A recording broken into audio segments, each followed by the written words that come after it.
जय श्री राधे राधे, कृष्णा कृष्णा। मेरे प्यारे भक्तों, मैं लता दीदी आपके समक्ष आई हूँ आज विशेष वार्तालाप करने के लिए, क्योंकि कार्तिक महीना शुरू होने वाला है और ये कितना पावन महीना है कि आपको आगे पता चलेगा कि ये कोई साधारण महीना नहीं है। इसके बारे में हम विस्तृत जानकारी करेंगे, देंगे आप सभी को। लेकिन जो हमसे नहीं जुड़े हैं वो हमारा बेल आइकन बजाकर जुड़ जाए, ताकि हमारा नोटिफिकेशन आपके पास पहुंच जाए और आप वीडियो को देख सकें। साथ ही इस वीडियो को शेयर करें ताकि भक्तों को इनकी जानकारी, इस चीज़ की जानकारी हो जाए। सबसे पहले तो ये जो कार्तिक महीना है, इसे दामोदर मास भी कहते हैं। अब आप कहेंगे दीदी क्यों? तो इसके पीछे भी एक कहानी छिपी हुई है। आज मैं सब कुछ बताने जा रही हूँ कि एक कार्तिक मास जो है भगवान कृष्ण का सबसे प्रिय महीना है, सबसे प्रथम। और जैसे भगवान कृष्ण को ये पद्म पुराण में बताया गया है कि भगवान कृष्ण को जैसे पौधों में सबसे पसंद है तुलसी, दिवसों में जो दिवस होता है उसमें पसंद है एकादशी, समस्त तीर्थों में पसंद है उनको वृंदावन, और सभी महीनों से सर्वश्रेष्ठ महीना ये महीना है दामोदर महीना, भगवान को अति प्रिय है। और इस सब के बारे में शास्त्रों में लिखा है। अब मैं बताने जा रही हूँ कि इसे दामोदर महीना क्यों कहा जाता है, और थोड़े विस्तार से बातें करती हूँ। इसे शेयर, लाइक, कमेंट जरूर करना आप। इस माह में भगवान ने बहुत सारी लीलाएं की। जैसे इसी महीने में भगवान ने ओखल बांधने वाली लीला की। इसी महीने में गोवर्धन को भगवान ने उठाया। गोपाष्टमी इसी महीने में है। शालिग्राम के साथ मैंने तुलसी विवाह इनके साथ है, देव उठाने एकादशी का। और सबसे बड़ी बात कि कार्तिक महीना बहुत ही पवित्र महीना है। तो सर्वप्रथम अभी मैं पहले बता रही हूँ कि इसे दामोदर मास क्यों कहा जाता है। आप सभी जो भागवत सुनते होंगे उनको जानकारी होगी, जो नहीं है मैं बताती हूँ कि भगवान उस वक्त थोड़े चलते थे और बैठते थे, उठते थे, गिरते थे, लेकिन नटखट बहुत थे। तो एक दिन मैया को कहा कि मैया आप मुझे दूध पिलाओ। बच्चे इशारा से कह देते हैं। मैया ने दूध पिलाना शुरू किया और उन्हें ये ज्ञात ही नहीं रहा कि चूल्हे पे दूध चढ़ा हुआ है। और थोड़ी देर पीने के बाद मैया ने लाला को ज़मीन पर रख दिया और दूध उफान में था, इसलिए दूध देखने चली गई। आप सभी जानते हैं माताएं कितना काम करती हैं, एक साथ 3-4 काम करती हैं, फिर भी वो थकती नहीं। और इसके पहले लाला ने क्या देखा कि मैया ने प्रातः काल उठते ही सर्वप्रथम खूब सारा ताजे ताजे माखन को एक मटके में भरकर रख दिया। लाला देख रहे थे। तो मैया जब दूध पिलाते वक्त लाला को ज़मीन पर रख दिया तो भगवान कृष्ण को थोड़ा क्रोध आ गया, गुस्सा आ गया कि क्या मैं मुझसे प्यारा दूध है माँ के लिए। ये सोचकर उन्होंने वहीं पर रखा एक डंडा उठाया। और देखिए लीला है, इसलिए लीला पर हम किसी तरह का प्रश्न नहीं उठा सकते।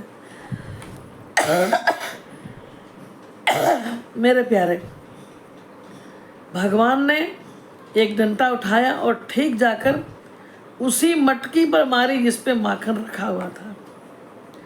मैया दूध उतारने चली गई, मटकी फूट गया।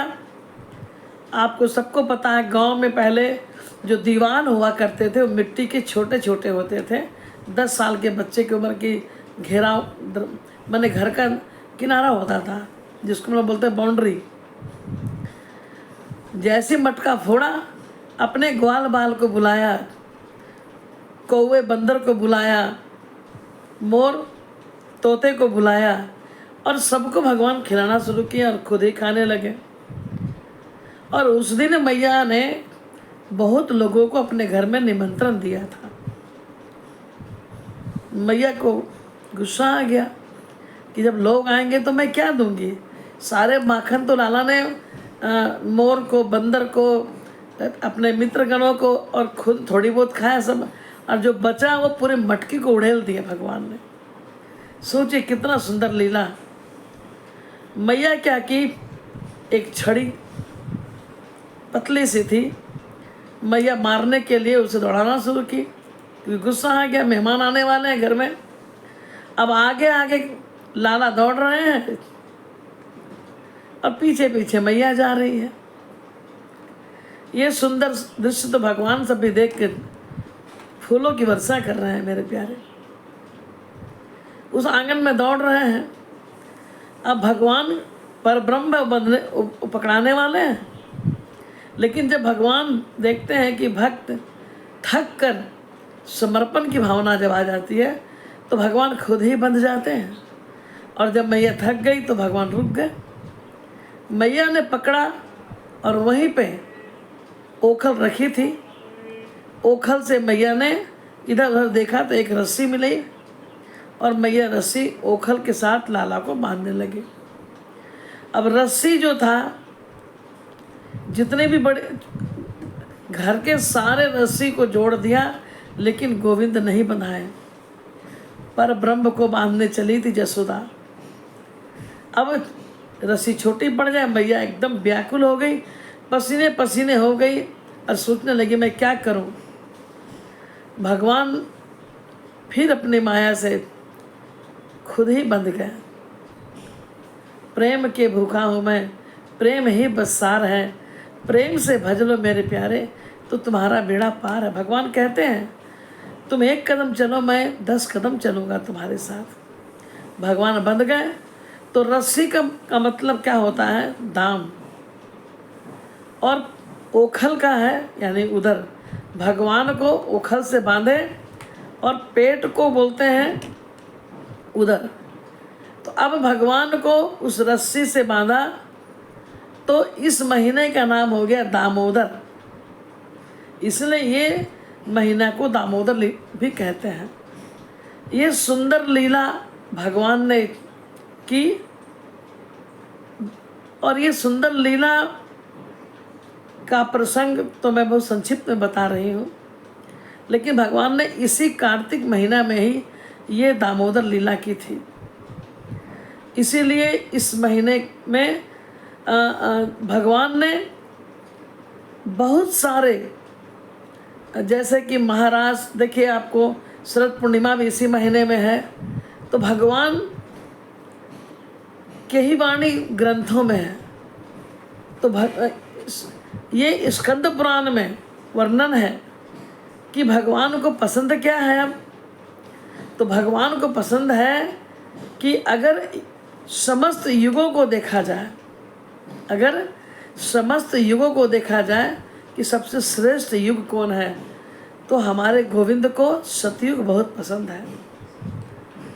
अगर सभी शास्त्रों को देखा जाए तो भगवान को, हमारे गोविंद को वेद बहुत पसंद है। जैसे हमारे गोविंद को नदियों में गंगा बहुत पसंद है, उसी प्रकार सभी महीनों में श्रेष्ठ महीना कार्तिक का है, जो हमारे कन्हैया को बहुत ही पसंद है। और इसके पहले भी मैं बताई कि पद्म पुराण में बताया गया है कि भगवान को एकादशी का दिन बहुत पसंद है, तुलसी के के पौधे बहुत पसंद है और तीर्थों में वृंदावन उनको बहुत ही पसंद है। तो ये सारे कुछ कार्तिक महीना का ही है और इससे अनेक अनेक फल मिलते हैं। इस महीने में आप अगर अच्छे अच्छे कार्य करेंगे, मैं आगे एपिसोड में बताऊंगी क्योंकि ये वीडियो बड़ा हो जाएगा, तो इसके बाद वाले वीडियो में मैं फिर कंटिन्यू रहूँगी कि इसमें क्या करने से और क्या फल की प्राप्ति होती है।